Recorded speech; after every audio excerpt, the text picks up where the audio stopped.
Berlín Oriental, 2 meses tras la caída del muro. En la sede del Ministerio de Seguridad del Estado, las destructoras de papel trabajaban a destajo. Los agentes de la Stasi, la policía política de Alemania Oriental, estaban destruyendo informes. Durante 40 años habían espiado, manipulado y encarcelado a su propio pueblo para que el Partido Comunista pudiese permanecer en el poder. Había llegado la hora del ajuste de cuentas.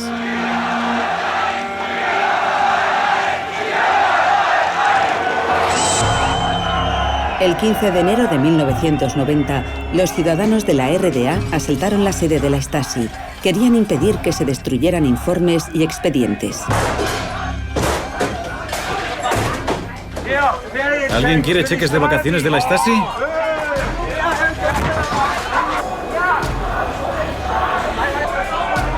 Aquí están las pruebas.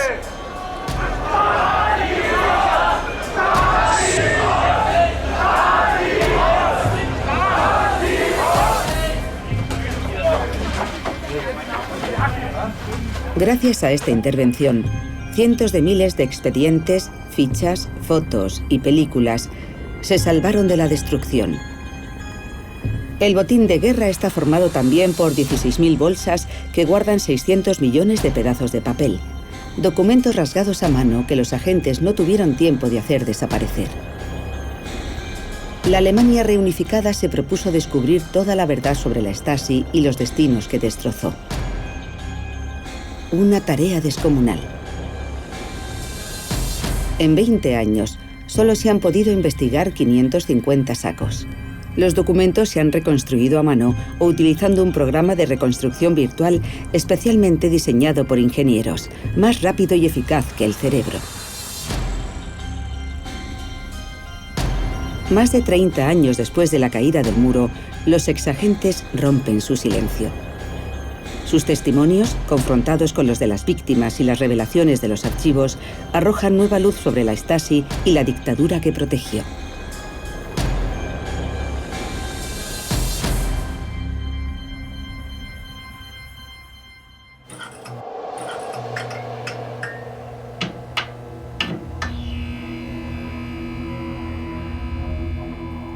Los extensos archivos de la Stasi revelan una historia que comienza con la Guerra Fría.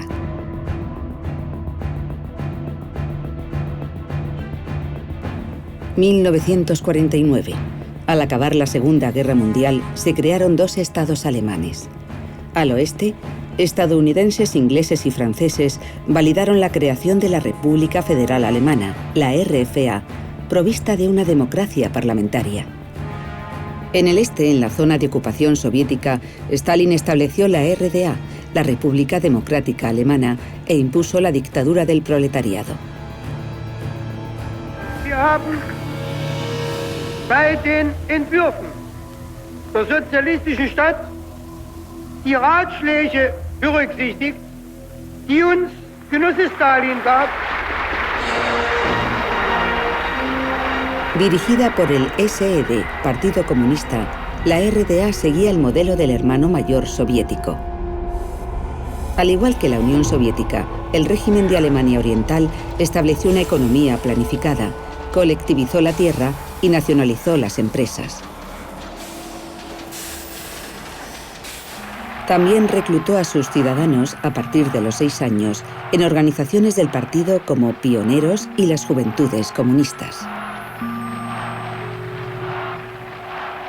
Prometemos utilizar todas nuestras fuerzas al servicio de la construcción de una Alemania unificada, pacífica, democrática e independiente. ¡Lo prometemos!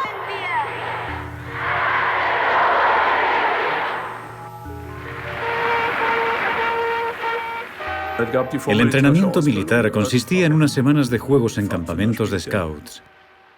Cuando había que dividirlos en buenos y malos, los malos siempre eran los que venían de Berlín Occidental. Para atraparlos había que gritar, «Alto berlinés occidental» o «Disparo». Karl Allig tenía 7 años cuando se creó la RDA. Entre 1949 y 1961, los alemanes podían circular libremente por ambos lados de la ciudad e ir a Berlín Occidental, que estaba en medio de la RDA. Esta porosidad desencadenó rápidamente la rivalidad entre los dos sistemas. Cuando pasabas a Berlín Occidental, veías la vida en color. Berlín Occidental era el escaparate de Occidente. Disfrutaban de unas libertades y de unos bienes de consumo con los que soñábamos en Berlín Oriental. Para nosotros era muy atractivo y al mismo tiempo nos hacía ver que algo no iba bien en la RDA. Was heißt Massensport? Alle sollen mitmachen. Und so turnten dann 400 Einwohner Leipzigs gemeinsam mit Walter Ulbricht.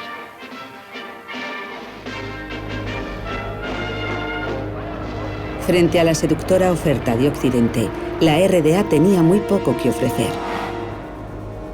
La realidad diaria de sus ciudadanos, formada por cartillas de racionamiento, desfiles y propaganda, no contaba ni de lejos con el apoyo de la mayoría de ellos. Los comunistas alemanes lo sabían. Para mantenerse en el poder necesitaban un aparato de control y represión. En 1950, un inmenso edificio vio la luz en el distrito de Lichtenberg, no lejos del centro de Berlín. Se trataba de la sede del Ministerio de Seguridad del Estado, la Stasi. Iba a ser el escudo y la espada del partido. Se inspiraba en la Checa soviética, precursora de la KGB. Un chequista debía tener el corazón caliente, la mente fría y las manos limpias. Günter Gressler ingresó en la Stasi a los 24 años. El partido seguía siendo bueno y dirigía el país. El socialismo que estábamos desarrollando era positivo y necesitaba la protección del escudo. La espada era por si había que castigar a alguien, por si era necesario encarcelar a alguna persona. Eso significa ser el escudo y la espada del partido. En 1957, con el nombramiento de Erich Mielke, la Stasi experimentó un auténtico crecimiento. Militante comunista desde muy joven, Mielke participó en el asesinato de 2 policías en 1931. Para escapar de la justicia, huyó de Berlín a Moscú, donde se formó en las escuelas del partido en la más pura tradición stalinista. Mielke lo interpretaba todo a través de un esquema marxista-leninista muy maniqueo. El bien, el mal, amigo, enemigo, nosotros o ellos. Su ética política cabía en una caja de cerillas. Vorwärts zu neuen Erfolgen im Kampf gegen die Feinde für den zuverlässigen Schutz des Sozialismus und Kommunismus und die Sicherung des Friedens. Mielke conocía a todos sus subordinados hasta los del nivel más bajo de la escala jerárquica.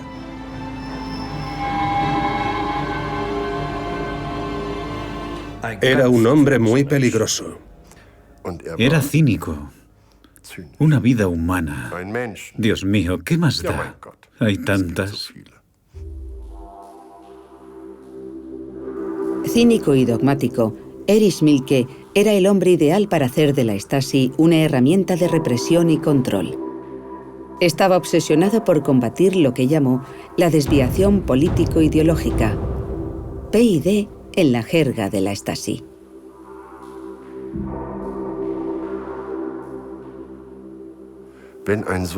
Enseñaban a toda una generación de socialistas a ser modestos y entusiastas. Pero de repente llegaba el tío de Berlín Occidental en su potente Mercedes, con el maletero lleno de naranjas y plátanos. Y de paso, te enseñaba las fotos de sus últimas vacaciones en Italia. Eso era desviación ideológica. Te entraban más ganas de consumismo burgués que de ahondar en el estudio de Marx y Engels. Rock and roll, pantalones vaqueros, pelo largo. Para Mielke, cualquier desviación de la norma socialista era sospechosa incluso la posesión de una Biblia. Mejor prevenir que curar. En virtud de este principio, desde su despacho en el segundo piso del cuartel general, puso en marcha uno de los servicios secretos más eficaces del mundo. Con 91.000 empleados, es decir, un agente por cada 180 ciudadanos, la Stasi estaba muy por delante de la temida KGB. Se distribuyeron 15 delegaciones regionales a lo largo de toda la República Democrática Alemana. Cada una de ellas tenía su propia cárcel. La Stasi contaba con su propio ejército, el regimiento Jerinsky, formado por 11.000 hombres.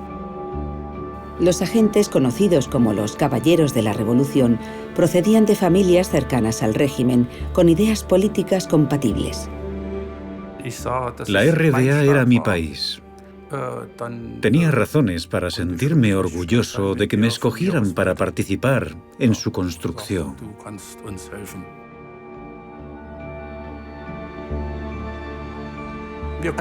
Una tía y mi abuela vivían en Berlín Occidental, así que sabía cómo eran las cosas allí.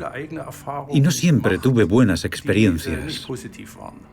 Para mí, en Alemania Occidental, vivían los antiguos oficiales del Tercer Reich. Eso no podía significar nada bueno. En aquel entonces yo creía que los habitantes de Alemania Occidental vivían en un sistema capitalista bajo el que eran explotados y oprimidos. Algún día nosotros, los jóvenes socialistas, les ayudaríamos a tener un sistema y una vida mejores. Se me acercaron y me dijeron: cuando termines la carrera, te contrataremos como subteniente. Era una oportunidad muy buena. Empecé con un sueldo de 1.000 marcos. Como ingeniero, habría ganado 600. Era también una cuestión de dinero. No nos engañemos. Los oficiales de la Stasi formaban parte de la élite. Tenían buenos sueldos, disfrutaban de muchos privilegios en un país sujeto a todo tipo de privaciones. El régimen proporcionaba pisos y tiendas especiales a los oficiales de alto rango. Formaban una comunidad apartada de la gente normal y corriente. Por circunstancias, vivíamos en un entorno en el que al menos uno o dos de nuestros amigos trabajaban en el Ministerio de Seguridad del Estado. Para los no iniciados, usábamos una fórmula hecha diciendo: trabajo en el Ministerio del Interior. Pero todos sabían a qué nos referíamos. Todo se hacía en secreto. La Stasi tenía su propia universidad en Potsdam, cerca de Berlín. Su existencia se conoció al abrir los archivos. En la universidad nos enseñaban que en Alemania Occidental había un centro secreto especializado que conspiraba para atacar a la RDA. Die KGU war im offenen Kampf geschlagen. Nun wich sie auf die administrative Diversion aus. So wurden Sabotageaufforderungen verschickt, regierungsamtliche Anweisungen, Bankoperationen und Lebensmittelkarten gefälscht, ohne nennenswerten Erfolg. Denn rund 300 Anschläge, 400 manchmal, dieser Art wurden allmonatlich von uns aufgedeckt. Claro que me lo creí. ¿Por qué no iba a hacerlo? Obsesionada, la Stasi envió agentes al otro lado de las fronteras y, por supuesto, al país enemigo, la RFA. Los agentes realizaban acciones de sabotaje y desinformación. Compartían la información recabada con la KGB. Con la ayuda de películas educativas como esta, los agentes aprendieron a hacer registros de pisos conforme a las reglas del oficio. Der Spezialist öffnete mittels Nachschlüssel das Bundbadschloss um 9:10 Uhr. Da das obere Sicherheitsschloss nicht verschlossen war, verlief der Schließprozess schnell und ohne Komplikationen.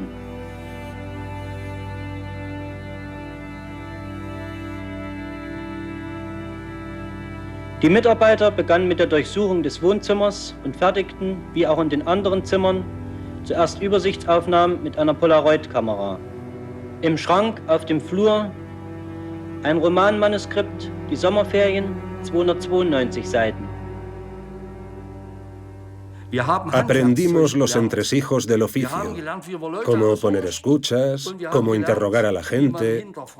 Aprendimos a tratar a los informadores.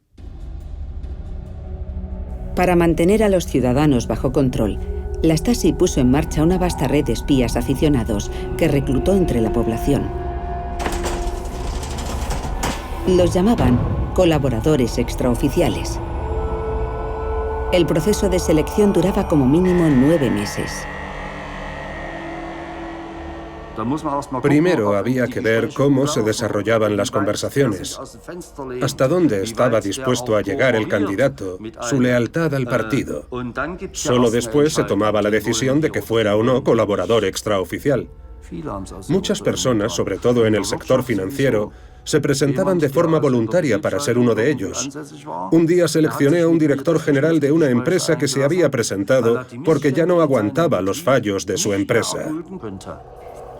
Los colaboradores extraoficiales eran voluntarios, amigos, compañeros de trabajo o miembros de la familia del sospechoso. Firmaban un contrato con la Stasi, utilizaban nombres en clave y hacían informes a sus oficiales de enlace. En el colegio, en el trabajo, en todas partes, había que pensarse 2 veces lo que ibas a decir. Cuando quedabas con amigos para tomar un café y hablabas con ellos de política de forma crítica, sabíamos que en cualquier momento nos podían delatar. Los problemas empezaban con la mínima desviación. La Stasi te ofrecía redimirte convirtiéndote en colaborador extraoficial. En los archivos, los informes de los colaboradores extraoficiales se reconocen enseguida por la carpeta de color sepia. La reconstrucción de los archivos ha revelado la existencia de colaboradores con un perfil inquietante. Tras los nombres en clave de Stenberg y Erwin Mohr se esconden en realidad exoficiales de las SS. Como Josef Sednik, un guardia del campo de concentración de Auschwitz. Un hallazgo que pone en entredicho el mito de una Alemania del Este antifascista opuesta a la República Federal Alemana, a la que acusaba de ser más indulgente con los nazis. Ignorando sus propios principios, la Stasi aumentó el control sobre la población. Se podía sentir la presencia de la Stasi en el día a día. Detenían a la gente regularmente. La Stasi pretendía intimidar. El régimen quería que todo esto se supiese. Quería crear una atmósfera de miedo. Pese a todos sus esfuerzos, el régimen no conseguía acabar con la fuga de la población. En 1961, 3 millones de ciudadanos de la RDA se habían marchado a Alemania Occidental. El partido tomó una drástica decisión. 13 de agosto de 1961. Hay un muro de policías de la RDA en la puerta de Brandeburgo. Las comunicaciones entre el sector oriental y occidental se han interrumpido. El 13 de agosto de 1961, la RDA cerró las fronteras con su vecino y construyó un muro a través de la ciudad de Berlín. Lo llamó Barrera de Protección Antifascista. Sí, por supuesto que pensé que era una buena decisión, por la actitud que tenía la gente con respecto a su propio país. No podíamos permitir que los médicos se marcharan en masa de los hospitales de la RDA. Para proteger las fronteras, la Stasi acudió en refuerzo de la policía y el ejército. Impedir que cualquier ciudadano huyera de la RDA sería su prioridad hasta el final. Cruzar a Berlín Occidental se convirtió en un delito grave. La noticia me dejó consternado. No podía seguir viviendo en ese campo de concentración. Para mí era inimaginable permanecer en la RDA. Siempre he dicho que nací persona y no esclavo. Manfred tenía 18 años cuando decidió escapar al oeste. Su expediente, encontrado en los archivos, detalla en 2000 páginas su descenso a los infiernos. La denuncia por parte de un colaborador extraoficial, el intento de fuga en coche y, por último, la detención en la autopista. Durante la detención preventiva en una cárcel de la Stasi, Manfred descubrió los métodos de los servicios secretos. Te iluminaban el rostro con 2 lámparas y te gritaban: Springer, eres el enemigo número 1 del Estado. Otro oficial de la Stasi me dijo: Springer, pensábamos que eras un ciudadano normal y corriente. Pero ahora sabemos quién eres en realidad. Eres un criminal.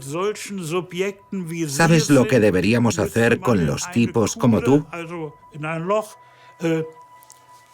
Deberíamos meterlos en un hoyo y cagarles encima hasta el cuello. Manfred pasó 2 meses en cárceles de la Stasi antes de ser juzgado. Acusado de tentativa de fuga y terrorismo, fue condenado a 4 años de prisión en un juicio público destinado a disuadir a todo el que quisiera huir.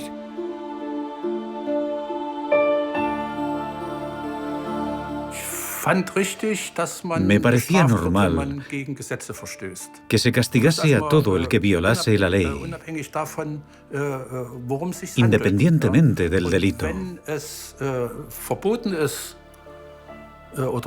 Estaba prohibido huir de la República Democrática de Alemania. La sanción estaba justificada. Nunca he necesitado libertad para viajar. Ni entonces, ni ahora. Con 18 años, Manfred fue sometido a trabajos forzados en varias cárceles del régimen en condiciones inhumanas. En la cárcel faltaba el oxígeno, lo que me provocó serios problemas en la piel.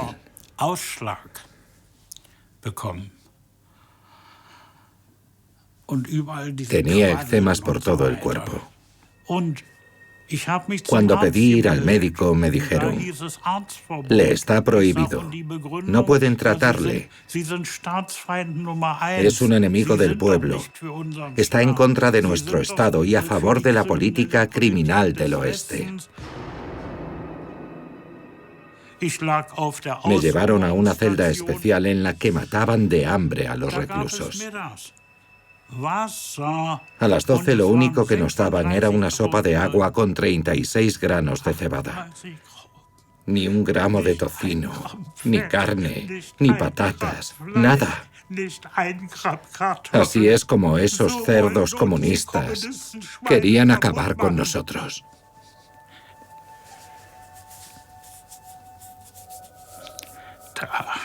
No consigo dejarlo atrás. No consigo olvidarlo. En las décadas de los 50 y de los 60, violencia, secuestros y asesinatos políticos estaban destinados a mantener bajo control a 16 millones de ciudadanos. Y eso no es todo.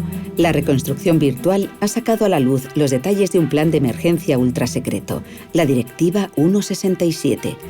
Preveía encarcelar y aislar en 24 horas a 80.000 personas consideradas peligrosas por el régimen. Todo estaba listo. Los lugares de internamiento, las alambradas, las camas. También estaba dispuesto quién vigilaría los campamentos.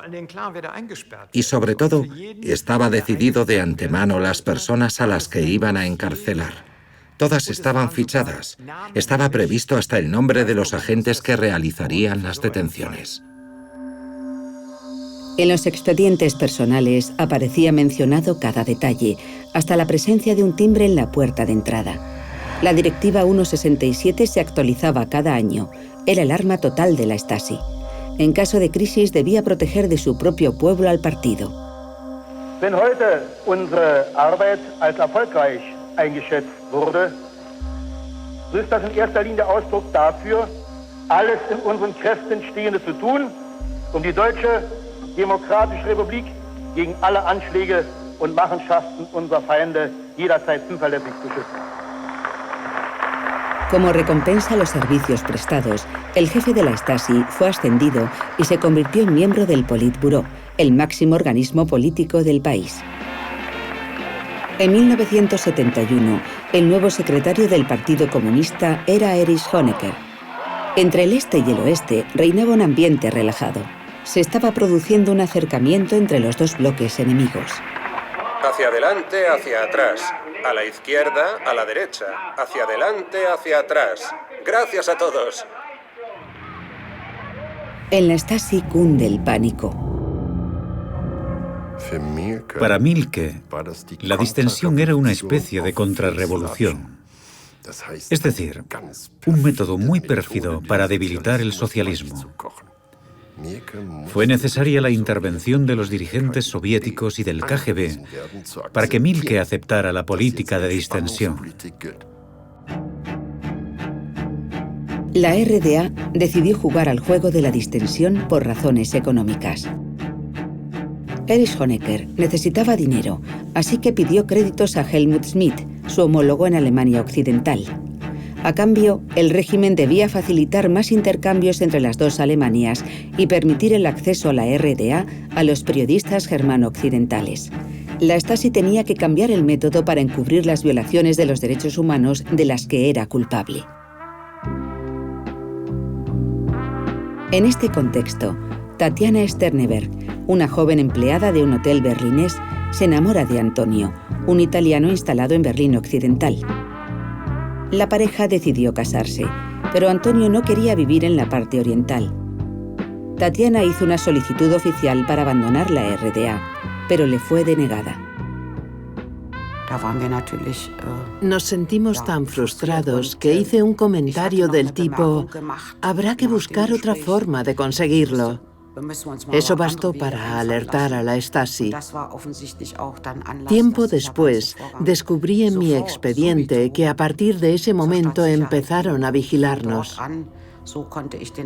Nos vigilaban día y noche.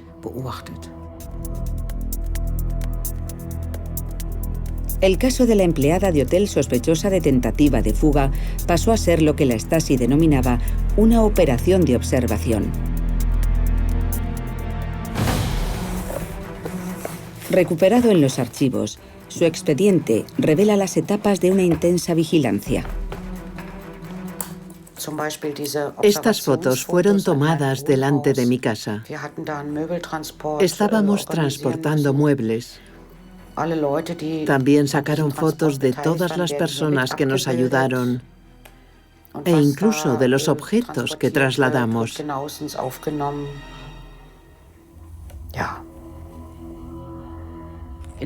En un informe sobre mí leí: la persona observada acaba de pagar 32 marcos y 33 pfennigs de la factura de electricidad. Quiere decir que los agentes de la Stasi o sus informadores estaban justo detrás de mí en la cola cuando pagué la factura.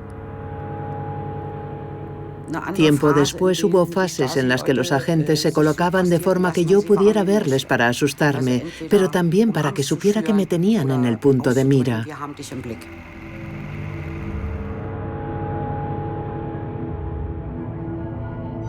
Las fotos fueron tomadas con cámaras ocultas.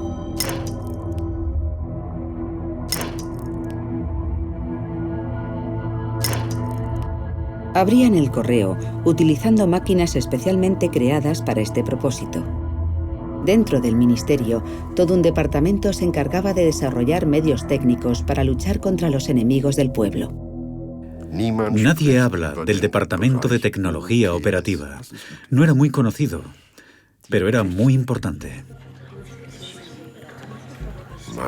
Sus empleados desarrollaron tecnologías que permitían realizar escuchas telefónicas, detectores de infrarrojos que podían instalarse en un coche fabricado en Alemania Oriental. Teniendo en cuenta los medios con los que contaban en la RDA, podemos afirmar que eran unos genios. A la tecnología hay que añadir la red de colaboradores extraoficiales. En su informe, Tatiana descubrió que 12 personas de su entorno la vigilaban, en particular una compañera de trabajo del hotel. Descubrí en el informe que había dibujado un plano de mi piso. Informaba a la Stasi de las personas a las que veía, cuándo y dónde, quién me acompañaba a casa. Les contaba incluso cosas totalmente insignificantes de mi vida cotidiana. Esta persecución, a veces visible, a veces invisible, me llevó a un estado de estrés permanente. En el hotel en el que trabajaba me cambiaron de servicio y me pusieron a fregar platos. La dirección me sermoneó como si estuviéramos en un juicio. Tanta presión psicológica me hizo sufrir mucho. Por aquel entonces estaba embarazada y perdí al niño.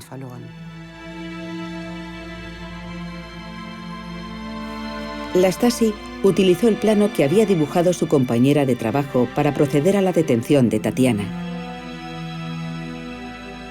Condenada a 3 años de prisión por planear la fuga, fue puesta en libertad en 1976 y consiguió pasar a Occidente. Se reunió con Antonio y se casaron en Nápoles. El matrimonio no duró. La Stasi había destruido sus vidas. Entonces comprendí que este régimen y la Stasi, que era su mano derecha, odiaban a sus propios ciudadanos simplemente porque querían irse a vivir a otro lugar, porque querían expresarse libremente y exigían libertad. La arbitrariedad. Las violaciones de los derechos humanos son conceptos muy relativos que hay que tratar con mucha precaución. ¿Qué son los derechos humanos? La gente quiere tener comida, una vivienda, quiere tener atención médica. La libertad de opinión, la libertad de viajar son importantes. Y es cierto que en la RDA no se gestionaron bien. Pero el Ministerio de Seguridad del Estado no hacía las cosas porque le parecieran divertidas, sino porque el partido nos ordenaba que las hiciéramos. Die Partei, die hat immer recht und Genossen es bleiben dabei. Denn wer kämpft für das Recht, der hat immer recht gegen Lüge und Ausbeuterei. A mediados de la década de los 70, alentados por las promesas de distensión política, aparecieron los primeros movimientos disidentes en la RDA. Concretamente en la ciudad universitaria de Jena, en donde Siegfried Reiprig estudiaba historia. Aunque llevaba el pelo largo y era un apasionado del rock, era un producto puro del régimen. Pionero a los 6 años de edad, Siegfried llegó a ser responsable de la sección Agitación y Propaganda de los estudiantes comunistas. Pero en la RDA, un solo paso en falso bastaba para levantar sospechas. Yo pertenecía a un círculo literario y de poesía del partido. Organizábamos seminarios locales. Un día uno de mis amigos se subió al escenario para cantar una canción infantil de Wolf Biermann. Fue un escándalo, porque en la RDA Biermann era un enemigo del pueblo. Crítico con el régimen, Wolf Biermann era uno de los pocos artistas que actuaba en Alemania Oriental. Su fama en Occidente lo protegía, pero el régimen le consideraba un peligroso enemigo. Der Stacheldraht wächst langsam ein, tief in die Haut, in Brust und Bein, ins Hirn, in graue Zellen.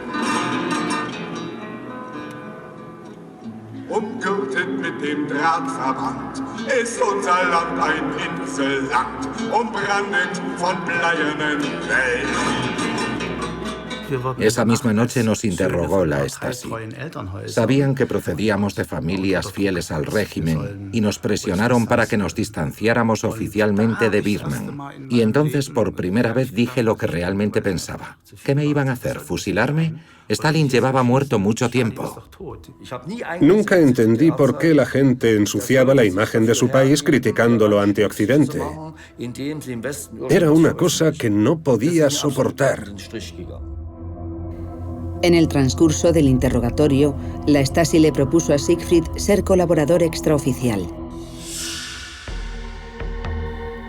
Cuando rechazó la oferta, la sanción no se hizo esperar. Siegfried fue expulsado de la universidad con 21 años.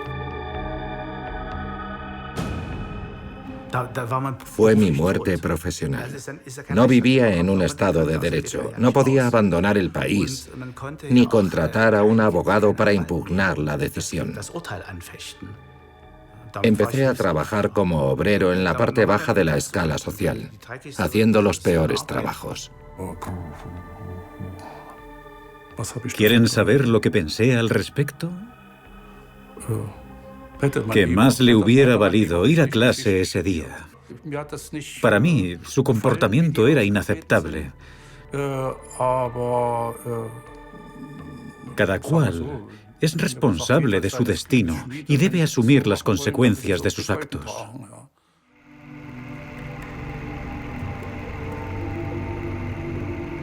Al igual que Siegfried, muchos fueron degradados socialmente y marginados por oponerse a la línea del Partido Comunista.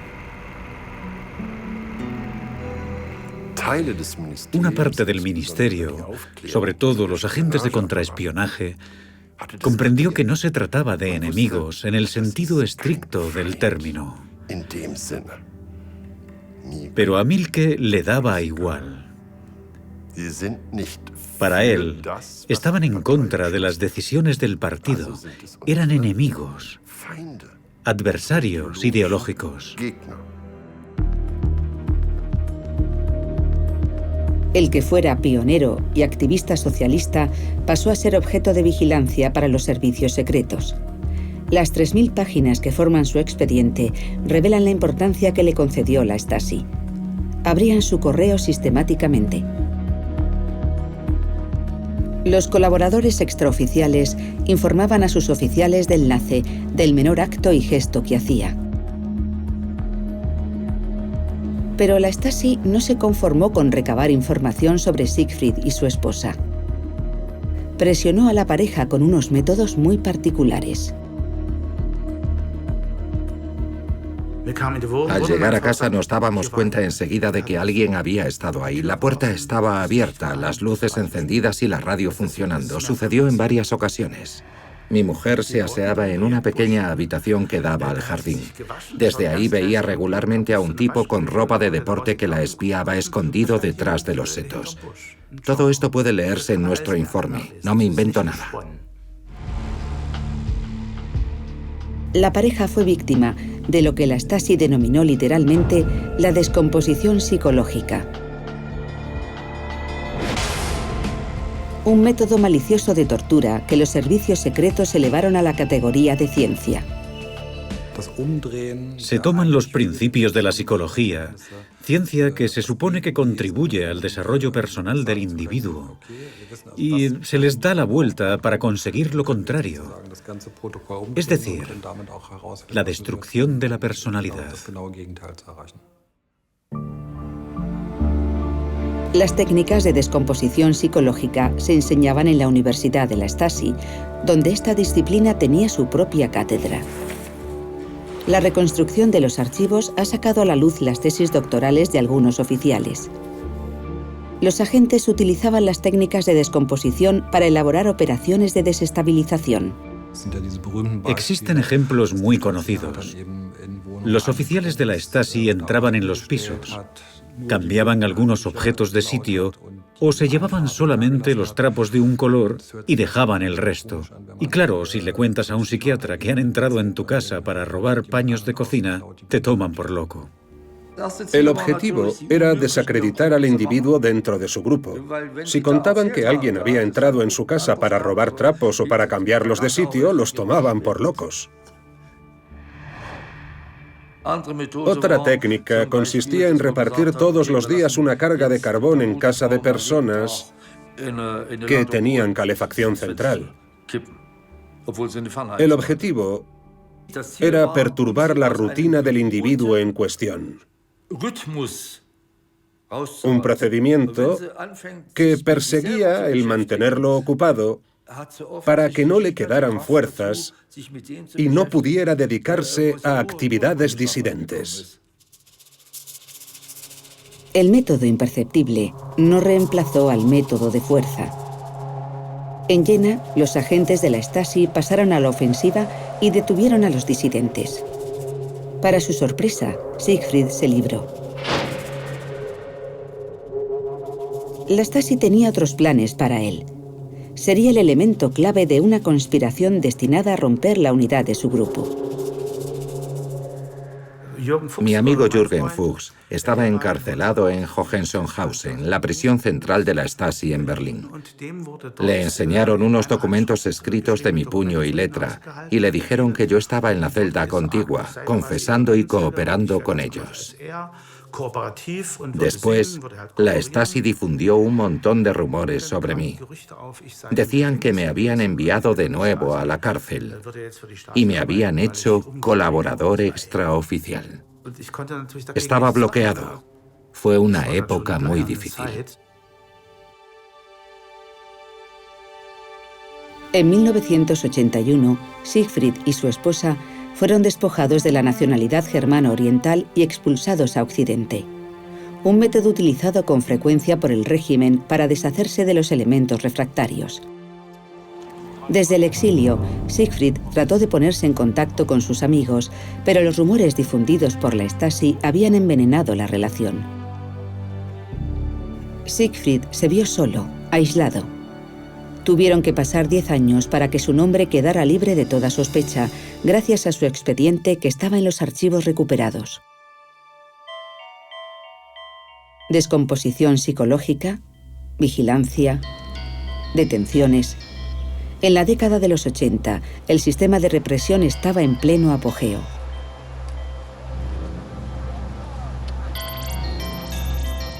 La obsesión por el control de la Stasi hizo que los archivos crecieran exponencialmente. La sexta parte de los agentes estaba ocupada encargándose de 41 millones de fichas. En la actualidad, disponemos de fichas de personas que pasaron frente a un cuartel soviético. Hay fichas que contienen matrículas de coches occidentales. Casi nos da pena el chequista que tuvo que tomar nota de todas esas cifras. Hacia el final, el 60% de los expedientes sobre los ciudadanos de la RDA no contenían ningún elemento incriminatorio. Eran informes de control puramente preventivo de personas a las que no se les podía reprochar absolutamente nada. La Stasi amplió su red de colaboradores extraoficiales. Contaba con 189.000 personas, el doble del número de agentes. Algunos colaboradores eran menores de edad, como Angela Marquardt. Sus padres eran colaboradores extraoficiales, por lo que Angela fue una presa fácil.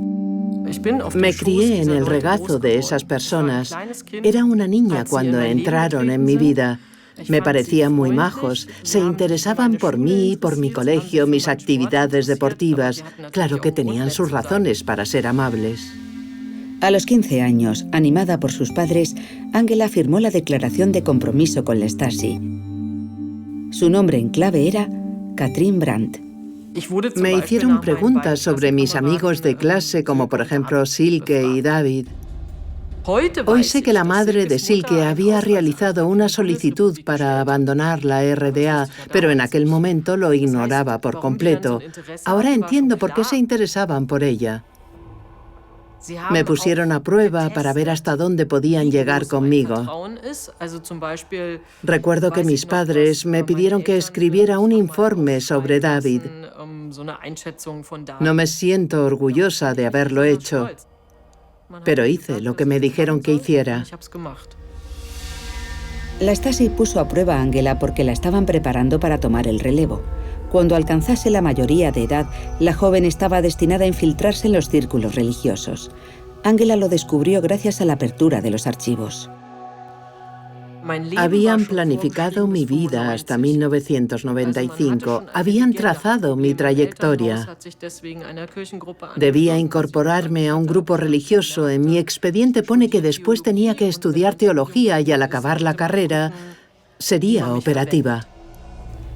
Los archivos han revelado que había 1.300 menores que habían sido captados en los patios de recreo de las escuelas. El más joven tenía 12 años. Pero en el momento en el que Angela firmó su contrato con la Stasi, se produjo un auténtico terremoto político. El 11 de marzo de 1985, Mikhail Gorbachev fue nombrado secretario general del partido en Moscú. Gorbachev inició reformas, consciente de las grandes dificultades económicas y políticas del mundo comunista. En el bloque oriental, sus proyectos desencadenaron una verdadera gorbimanía, de la que los agentes de la Stasi no se libraron. Yo era un admirador incondicional de su política. Leí todo lo que escribió, incluso conseguí sus libros de forma ilegal. Lo admiraba porque te transmitía la sensación de que el cambio era posible. Para ser honesto, de Gorbachev pensé cosas buenas durante un cuarto de segundo como mucho. Sabía muy bien que iba a acabar con el sistema. Me entristeció porque sabía que era el principio del fin. En Alemania Oriental empezaba a brotar una oposición popular alentada por los vientos de libertad que soplaban desde Moscú. A partir de 1989 se organizaron manifestaciones pacíficas por todo el país. La Stasi estaba presente para grabar y para detener a la gente. Pero sus maniobras intimidatorias eran cada vez menos efectivas. Con este ambiente tóxico, el 7 de octubre de 1989, la RDA celebra su 40 aniversario en presencia de Mikhail Gorbachev. En las imágenes oficiales, todo el mundo aparecía sonriente.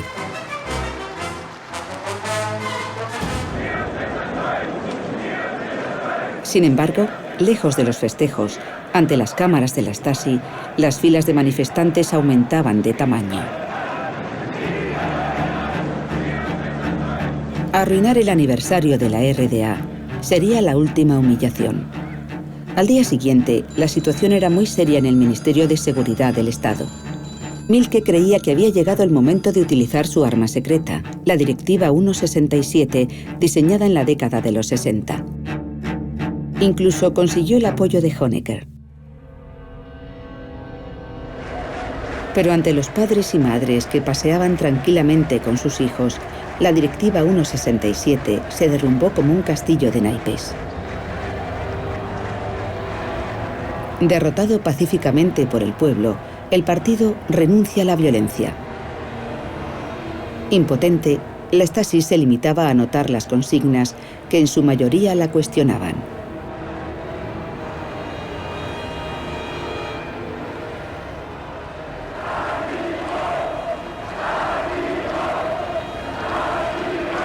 Conscientes de que las cosas estaban cambiando, algunos departamentos empezaron a destruir los archivos más comprometedores.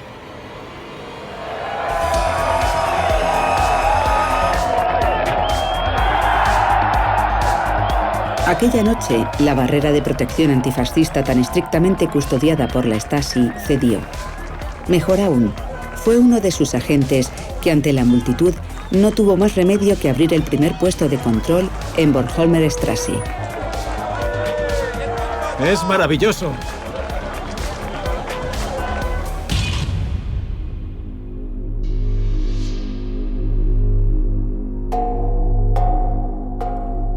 Estábamos todos petrificados de miedo, sentados a oscuras en las oficinas, con las cortinas echadas, esperando que no nos pasara nada.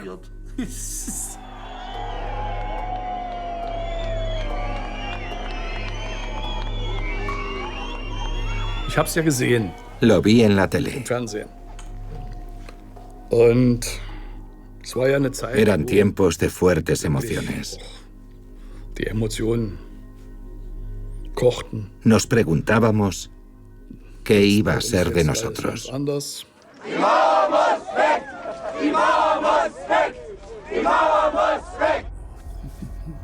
¿Qué puedo decir? Era la guinda del pastel de la catástrofe. Yo estaba muy triste.